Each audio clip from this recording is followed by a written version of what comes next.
Have you ever looked at an app on your phone and thought, how did they even build that? Well, you're in the right place. Forget all the confusing advice out there. In this explainer, we are laying out the complete roadmap, a clear, step-by-step guide to launch your career as a mobile developer. So let's get right to it. How do you actually become a mobile developer right now in today's world? The tech scene is always changing, right? So we've cut through all the noise to give you the most direct, efficient route from knowing nothing to getting hired.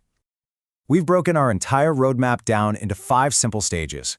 First, we'll nail down the foundations. Then, we'll help you choose your path.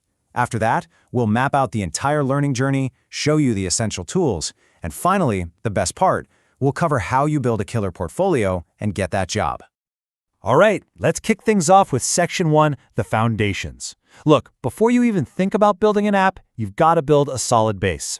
This is your launch pad for everything that comes next. These programming fundamentals, they're totally universal. It doesn't matter if you're coding an app or a rocket ship, the core concepts are the same. We're talking variables, loops, functions. It's literally the grammar of code. And trust me, mastering this stuff isn't just a suggestion. It is the absolute, non-negotiable first step. You can't skip it. Once you've got those fundamentals down, it's time to specialize. If you want to build an app natively for Android devices, the language you're going to learn is Kotlin. And for native iOS, iPhones and iPads, it's all about Swift. This decision, Android versus iOS, is your first big choice, which, hey, brings us right to our next section. And that's Section 2, choose your path. With the foundations in place, it is time for that first major decision. This is that fork in the road where you decide where you want to focus your energy. You basically have 3 main options here. You can go native Android with Kotlin, which lets you reach the largest market on the planet. You can go native iOS with Swift, which targets an audience that tends to spend more money, but, and this is a big one, you absolutely need a Mac to do it. Or there's the third path, cross-platform, where you write your code one time and it runs on both. Now, if that cross-platform idea sounds pretty good, these are the 2 heavyweights in the ring right now. You've got Flutter, which comes from Google and uses a language called Dart, and then there's React Native from Meta, which uses JavaScript.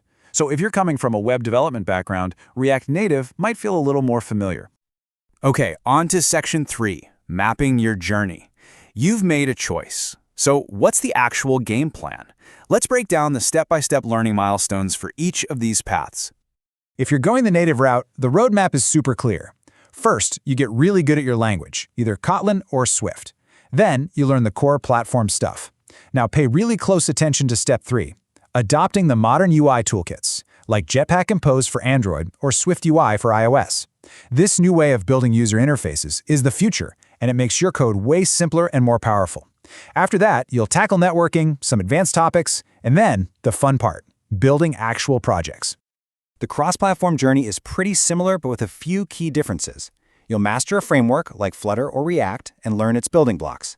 A really critical idea here is something called state management, which sounds complicated, but it's just a way for your app to remember things as the user clicks around. After that, you'll learn networking, how to tap into native phone features, and then the grand finale, publishing to both app stores from that single codebase. Next up, Section 4, your developer toolkit. It doesn't matter if you went native or cross-platform, every single developer relies on a common set of tools to actually get the job done.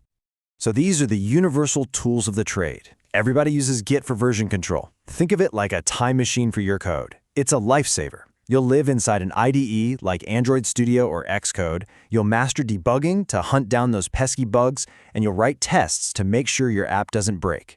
And while it's not strictly required, getting a handle on some basic computer science fundamentals will give you a serious advantage.